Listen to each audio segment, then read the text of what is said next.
एक बौद्ध भिक्षु और उनका शिष्य गांव-गांव घूमकर लोगों को धर्म उपदेश दिया करते। एक बार जब वह एक गांव में धर्म उपदेश देकर वहां से चलने ही वाले थे, तभी जोरों की बारिश शुरू हो गई। उन्होंने बहुत देर तक प्रतीक्षा की, लेकिन बारिश रुकने का नाम ही नहीं ले रही थी। तो उन्होंने निर्णय किया कि वह उसी गांव में एक छोटी सी कुटिया बनाएंगे और अगले कुछ हफ्तों तक इसी गांव में रहेंगे। उन्होंने गांव के बाहर एक छोटी सी कुटिया बनाई और वहीं रहने लगे।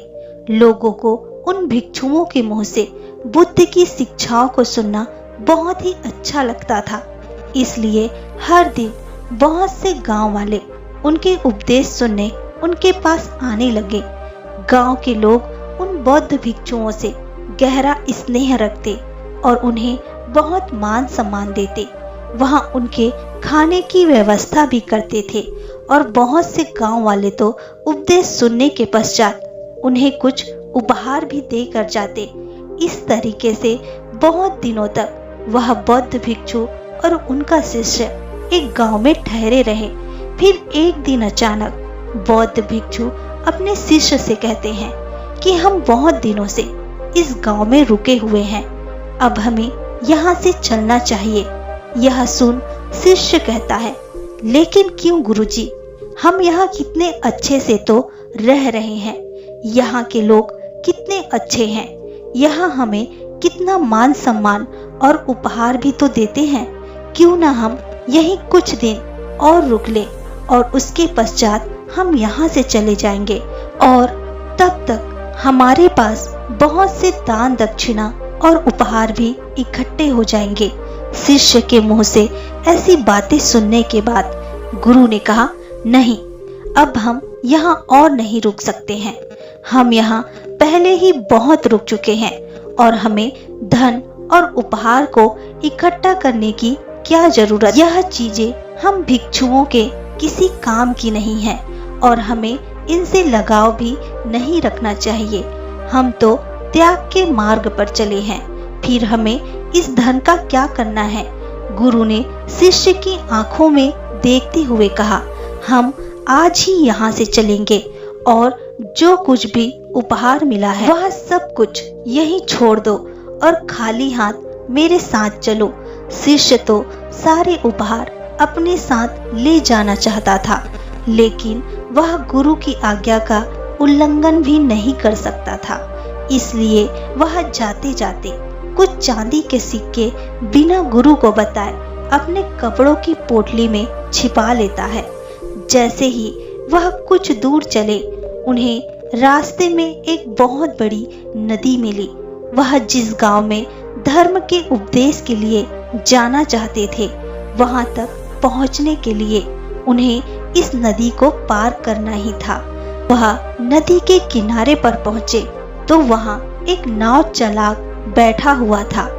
उसने दोनों भिक्षुओं को देखते ही कहा, मैं आपको यह नदी पार करा सकता हूँ।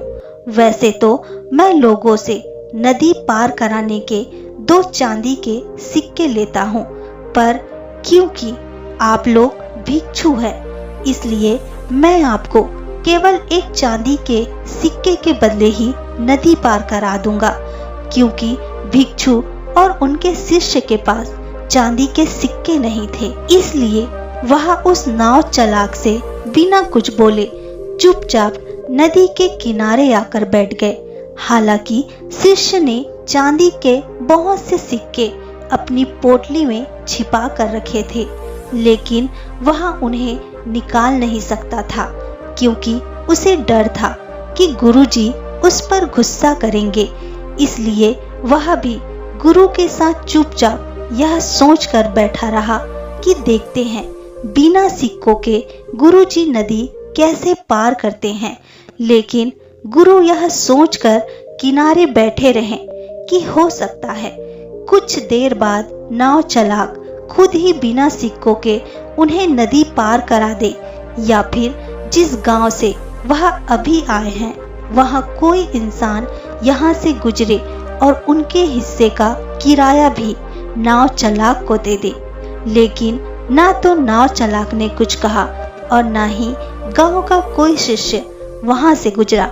बैठे बैठे शाम हो गई, लेकिन डर के मारे ना तो शिष्य ने सिक्के निकाले और ना ही नाव चालक बिना सिक्कों के उन्हें नदी पार कराने के लिए तैयार था।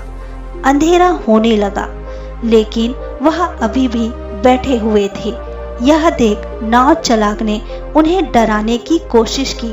उसने कहा, महात्मा, रात होने को है और रात में आप लोगों का यहाँ ठहरना खतरनाक हो सकता है, क्योंकि बहुत से खूंखार जंगली जानवर रात में इसी नदी में पानी पीने आते हैं और आपके साथ कुछ भी हो सकता है। इसलिए या तो आप जहाँ से आए हैं वहीं वापस लौट जाइए, या फिर मुझे सिक्के देकर यह नदी पार करें और अपने गंतव्य तक पहुँचे।